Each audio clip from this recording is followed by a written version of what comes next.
first time I noticed it, I laughed. I'd come home late from work, showered, brushed my teeth, and crawled into bed half asleep. The sheets were warm. Too warm for a room kept at 68 degrees.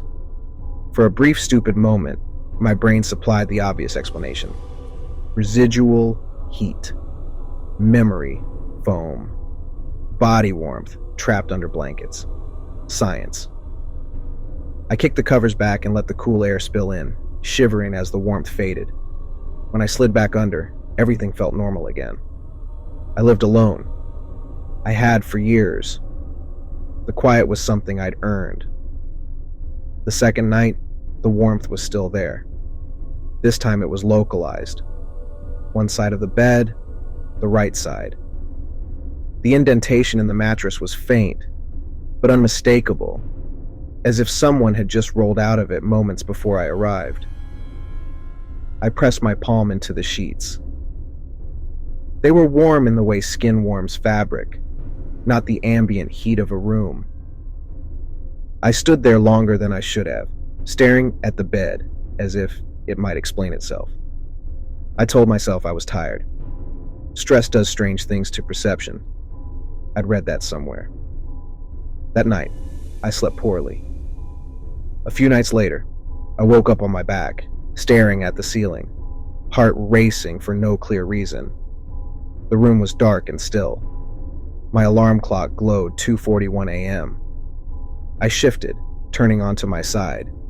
The mattress dipped beside me, not dramatically, just enough. A subtle change in pressure, like someone settling their weight carefully, mindful not to wake me. I froze. I listened. There it was, a faint rhythmic sound. Not loud enough to be obvious. Not distinct enough to immediately identify. Breathing. It matched my own pace, too closely to be coincidence. I held my breath. So did the sound beside me. The silence stretched until my chest burned and panic surged. I exhaled sharply. A half second later, the breathing resumed. Mirroring me. I bolted upright and slapped the lamp on. The bed was empty. The sheets on the right side were rumpled, the impression of a shoulder still visible, slowly rising as the mattress reclaimed its shape.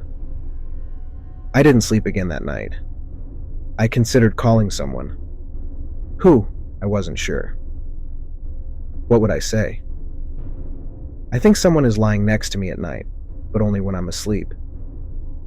Instead, I installed extra locks, checked my windows, scoured the apartment for signs of entry.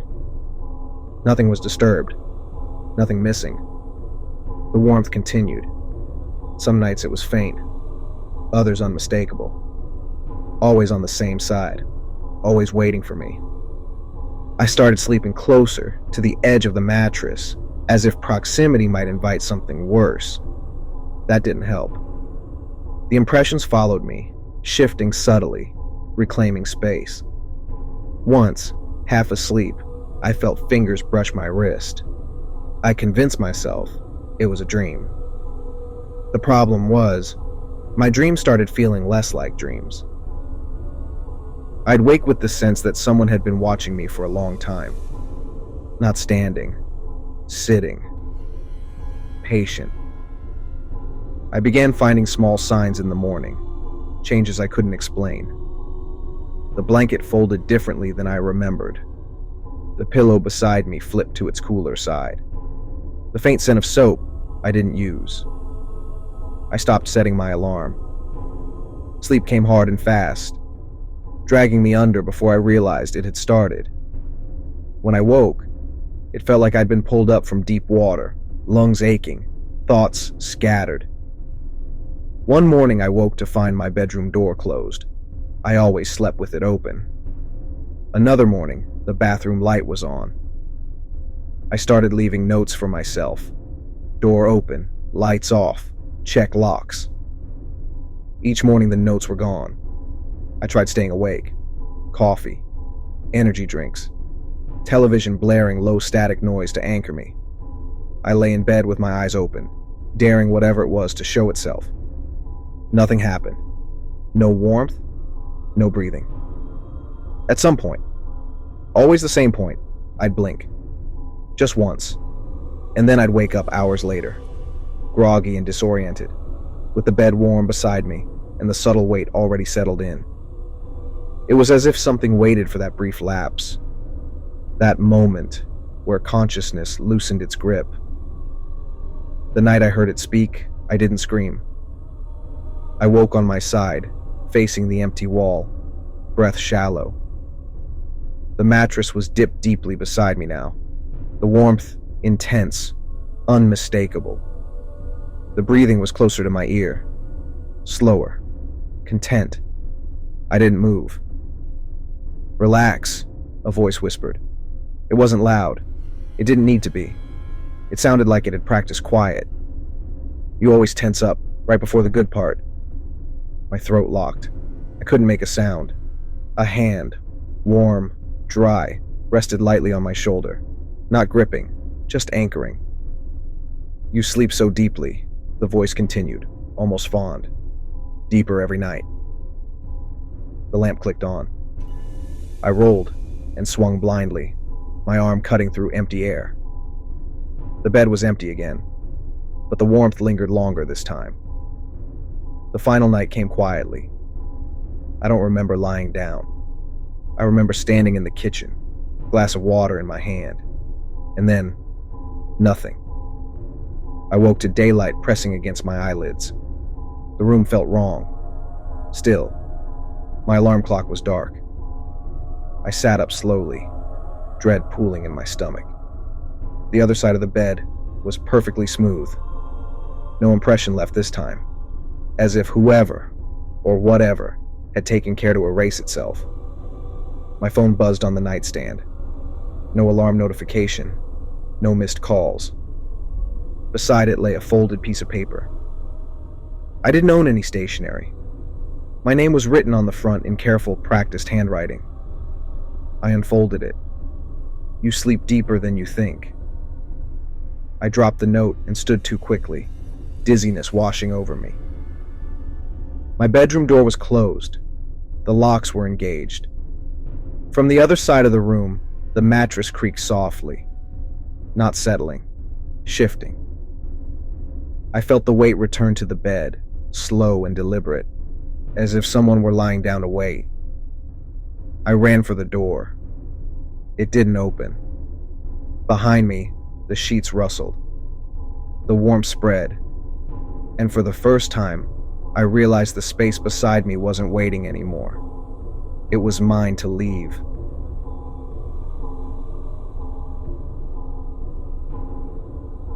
The first time it happened, I dismissed it as a glitch. At 3:12 a.m., my phone lit up on the nightstand with a familiar notification bubble. Someone is typing. No sender name. Just the animated ellipsis pulsing gently, patiently. I watched it for a few seconds, half asleep. Then it vanished. No message followed. No vibration. Nothing in the log. In the morning, I checked my phone history. No record of it at all. I blamed the update I'd installed earlier that week and went on with my day. The second night, it happened again. 3:12 a.m. Exactly. This time, there was a number attached. It belonged to my father. He'd been dead for 3 years. I didn't answer. I turned the phone face down and lay there staring into the dark, listening to the low hum of my apartment building. When I finally slept, my dreams were shallow and disjointed, filled with the sound of fingers tapping glass. The next morning, the call log showed nothing unusual. No typing indicator. No incoming message. But when I looked closer, my phone registered a brief data exchange at 3:12 a.m., less than a second long. The number was listed as inactive. I called my carrier. They confirmed it. The number hadn't existed since the day my father died. Reassigned numbers didn't behave like that. Dead numbers didn't send data. Probably a spoof, the representative said, already tired of me. That night, I left the phone in the living room. At 3:12 a.m., I woke anyway. The silence felt deliberate. When I checked the screen, there it was again. Someone is typing. Different number. My best friend Mara. She'd overdosed when we were 22. I'd been the one to identify the body. My chest tightened. I watched the dots pulse, waiting for something. An explanation, a sentence, anything. Nothing came. The dots stopped. I didn't sleep after that. By the end of the week, I recognized the pattern. 3:12 a.m., typing indicator. No message. Each night, a different number. All of them belonged to people I had loved. All of them dead. My mother. My uncle. A high school boyfriend killed by a drunk driver. The order felt intentional, as if someone, something, were checking a list. I started staying awake before 3:12, sitting on my bed with the lights on, phone in my hands, daring it to happen. When the minute arrived, my phone remained dark. No notification. The moment I drifted, just a blink, a slip, the screen lit up. It only happened when I wasn't fully awake. That terrified me more than the messages themselves. On the 9th night, I noticed something new. The typing indicator lasted longer. Usually it blinked for 10 seconds at most. This time, it went on and on, the dots swelling and shrinking like a breathing thing. I held my breath without realizing it, afraid that if I moved, I'd break whatever fragile boundary existed. Then my phone buzzed. A message appeared. "You're almost ready." I screamed and dropped the phone. It clattered onto the floor, screen still glowing. When I picked it up, the message was gone. The number belonged to my grandmother. She had died in her sleep. Peacefully, they said. I vomited in the bathroom and didn't come back to bed. I tried everything. Airplane mode, powering the phone off, leaving it in my car overnight. It didn't matter. At 3:12 a.m., the screen would light up, sometimes on my tablet, sometimes on my laptop. Once on the smart display in my kitchen, the dots appeared faintly in the corner of the screen like an afterimage. Someone is typing. The devices didn't need numbers anymore. They knew where I was. The final night, I broke. I was exhausted, bone-deep, thought-fogged exhaustion. I lay in bed with my phone in my hands, eyes burning, heart racing, waiting for the minute to tick over. 3:11 a.m. My phone felt warm, too warm. 3:12 a.m. The typing indicator appeared instantly. No number. Just dots. I stared at them, tears sliding into my hairline, grief and fear and anger knotting together until I couldn't tell them apart. "What do you want?" I whispered. The dots pulsed faster. I typed back. "Who is this?" The phone vibrated sharply, and then froze. The screen went black. I tried the power button. Nothing. My phone rebooted on its own, the logo lingering longer than it should have. When the screen finally lit up, there was one message. No sender. No timestamp. Just text. "Good. You're awake." Another message appeared beneath it. "We've been waiting." My phone locked. Not just the screen. The entire interface froze. The clock stuck at 3:12. The background dimmed, replaced by a grainy black and white image. My bedroom. From the corner near the ceiling. I was lying in bed, clutching the phone, eyes wide and shining in the glow. The camera angle shifted slightly, adjusting. Someone was standing beside my bed. I couldn't see their face, but I recognized the hands. I dropped the phone and scrambled backward, heart hammering, lungs screaming. The image didn't change. A third message appeared, superimposed over the feed. "You always fall asleep eventually." The lights in my apartment flickered.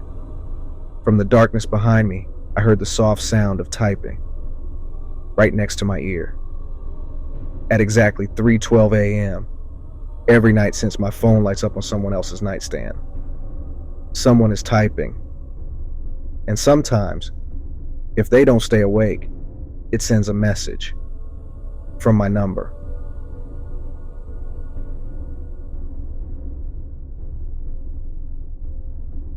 The house didn't make noise while I was awake.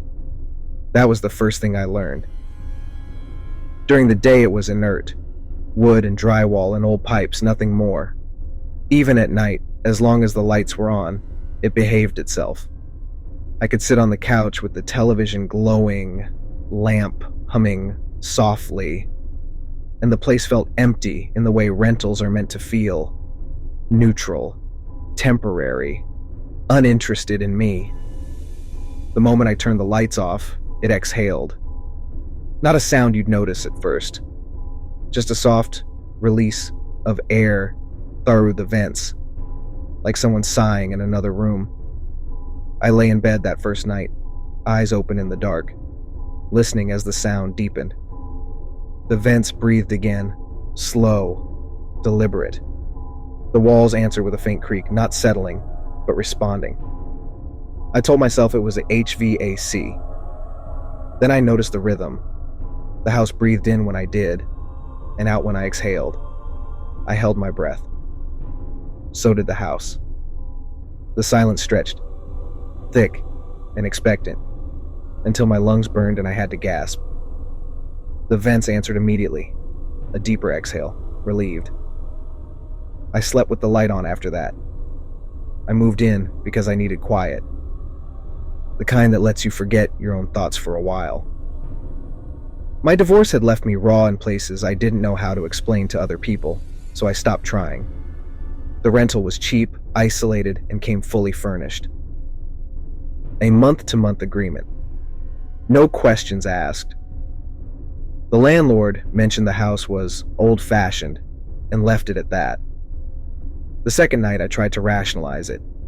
Houses make noise. Old ductwork expands and contracts. You notice things more when you're alone. So I turned off the lights again. The breathing resumed. This time, I counted. 4 seconds in. 4 seconds out. My chest tightened. I rolled onto my side and forced myself to breathe faster, shallow. The vent stuttered, confused, then adjusted to match me. The walls ticked softly, like joints flexing. "No," I whispered, my voice small in the dark. The house didn't answer, but it listened. I tried to stay awake. That became my strategy. If the house only breathed when the lights were off, then maybe it only did it when I was drifting towards sleep. Maybe my mind was inventing it, in that half-dream state where patterns form out of nothing. So I fought it. I lay in bed with the lights off and my eyes open, staring into the dark until shapes began to crawl at the edges of my vision. The vents stayed quiet. The walls were still. The house, apparently, respected wakefulness. My body didn't. Sometime near dawn, I slipped. I don't remember falling asleep. I remember the moment before, my thoughts blurring, my breathing slowing despite my efforts. The house exhaled. I woke hours later with a headache and the sense of having been watched. After that, it got harder to wake up. Not in the dramatic way you see in movies. No paralysis, no screaming into the void. Just heaviness. Each morning felt like dragging myself out of deep water.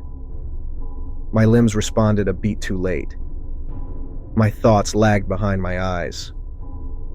The house, meanwhile, looked better rested. The air felt warmer when I woke, as if it had been holding heat overnight. The vents smelled faintly stale, like breath trapped too long in a room. I started finding small signs I couldn't explain. A dent in the pillow beside my head. The impression faded quickly, but it was there when I woke, warm to the touch. Once I found condensation on the bedroom window, smeared as if something had leaned close to the glass from the inside. I laughed at that, forced it. The sound felt wrong in my mouth. I tried sleeping with the lights on again. The house stayed silent, but my dreams got worse. In them, I was always lying in bed, unable to move, listening to the house breathe without me. The rhythm was wrong, too slow, too deep, as if it had learned something I hadn't. In the dreams, I realized with distant panic that I wasn't breathing at all. I would wake gasping, the vents sighing in relief. By the end of the second week, I stopped turning the lights on at night. It felt pointless. The house didn't need darkness anymore. It had learned my patterns, learned how long it took me to fall asleep, learned how deep my unconsciousness went. Sometimes I'd wake in the night, heart racing, convinced I'd heard movement in the walls, not scurrying, not scratching, stretching. The house making room. I called the landlord. He didn't answer. I emailed. No response. I Googled the address. Nothing. No listings. No history. The house didn't exist online in any meaningful way. That should have scared me more than it did. By then, fear felt like effort, and effort felt exhausting. The night I realized the truth, I was lying in bed with my eyes closed, fully awake. The breathing had already started. I focused on it. Not fighting, not matching, just listening. The rhythm was slightly off. The inhale came before my chest rose. The exhale followed a fraction too late. The house wasn't copying me anymore. It was leading. I forced myself to breathe out of sync, sharp and uneven. The vents hesitated, then corrected, like a patient teacher guiding a student back on track. A pressure settled over my chest, gentle but insistent, as if the air itself had weight. I understood then. The house didn't rest when I slept. It rested through me. I tried to leave the next morning. I made it to the front door before the heaviness hit, sudden and overwhelming. My knees buckled, my vision blurred. The house sighed around me, a full body sound that vibrated through the floor. I woke up in bed. The door was closed. My phone sat on the nightstand, screen dark. No missed calls, no notifications. When I tried to stand, my legs refused, muscles sluggish and unresponsive. The vents breathed. Slow, content. I don't know how long it's been since then. Time feels unreliable now. Sleep comes whether I want it to or not, dragging me under like a tide. Waking takes longer each time. Sometimes I surface just enough to realize I'm still here before sinking again. The house breathes steadily, deep, rested. Tonight I'm awake enough to write this, though my hands feel distant, like they belong to someone else. The lights are off. They don't matter anymore. The vents just inhaled. I didn't. I think the house has finally learned how to breathe on its own. And I don't think it needs me much longer.